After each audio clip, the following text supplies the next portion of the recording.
My name is Hannes Harter. I'm also working at the Technical University of Munich. I'm a research assistant, same as Sebastian, at the chair or the Institute of Energy Efficient and Sustainable Design and Building. I'm happy to talk to you today about the energy demand module and lifecycle assessment module. I think I have to put 2 modules in 10 minutes, but I think I will manage to do that. Yeah, I will give you a brief overview of what we have implemented as methods in the decision support tool, and what you can expect as results when you feed in your building specific information into the different modules. The energy demand and life cycle assessment module. Yeah, as a repetition again of what Sebastian already showed before, the slide we see here about the energy demand module. On the far left side, we have all the building specific information which is feeding in to the energy demand calculation. So it's more or less the building cubature, the building size, so the different building component sizes, the building technology, building location, heating, cooling, degree days, the general energetic standards of the building. So, for example, the U values or heat transfer coefficients, which are needed for the energy demand calculation. And we expect an output, definitely an energy demand, of course, which is coming from the calculations. But we're also having the energy demand split in a useful, final, and primary energy demand. I will come to that later in more detail, as well as we are using these outputs as basis for CO2 emission calculations, which we are doing in the life cycle assessment module. For example, here we have on the far right side the different modules which the output of the energy demand module is feeding in. So the energy demand module is more or less reflecting the energy demand in the use stage or in the operational stage of the building.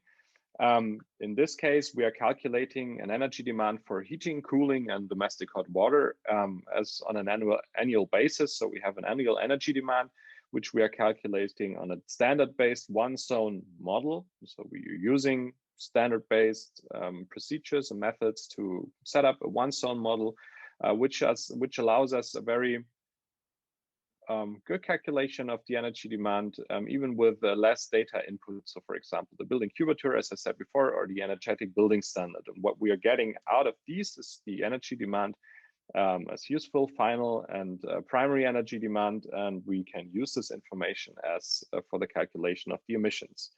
But we also have in the energy demand module implemented a heating and cooling load calculation, which reflects the heating load for the coldest day of the year and the cooling load of the hottest day of the year, which is also a standard-based one-zone model based on a standard-based one-zone model, which also allows us on very few input information to calculate a heating load, which we are using to, for example, to dimension different technical building service components, which we are then using in the life cycle assessment. But we are coming to that on a few slides later. So what is the result of what we're getting out of the energy demand module? It's definitely the final energy demand for heating, cooling, and domestic hot water, as well as the primary energy demand. We get out the heating load, also for heating, cooling, and domestic hot water. And we have these calculations, or can run these calculations before and after renovation. So the benefit what you're getting, or the stakeholder or the person who's using the decision support tool is getting out of these calculations, or the results, is that the energy demand module allows the assessment of the energetic performance of the buildings in its status quo, and after applying the energy efficiency measures in the scope of the renovation. So, but since this is only the energy demand module is only reflecting the use stage or the operational stage of the building, we also have to take a look at all the other stages or life cycle stages of a building. And therefore, we are using our life cycle assessment module, which for which we need slightly more information, which we see as input, which we see on the far left again. So we have, for example, information for the building materials, the technical building services components, renovation measures, and so on. And we're also using the energy demand, which got calculated to calculate the emissions coming from the energy demand used in the energy demand of the building in its operation, for its operation. So we are feeding this information into the life cycle assessment module, And we're expecting output or getting output for the embedded energy and embedded emissions concerning not only the use stage of the building, but also the different materials for the construction elements and the technical building service components. But we will see that later. And also this module, or the output of the lifecycle assessment module, is feeding the socio-economic assessment module and the reporting module in the end.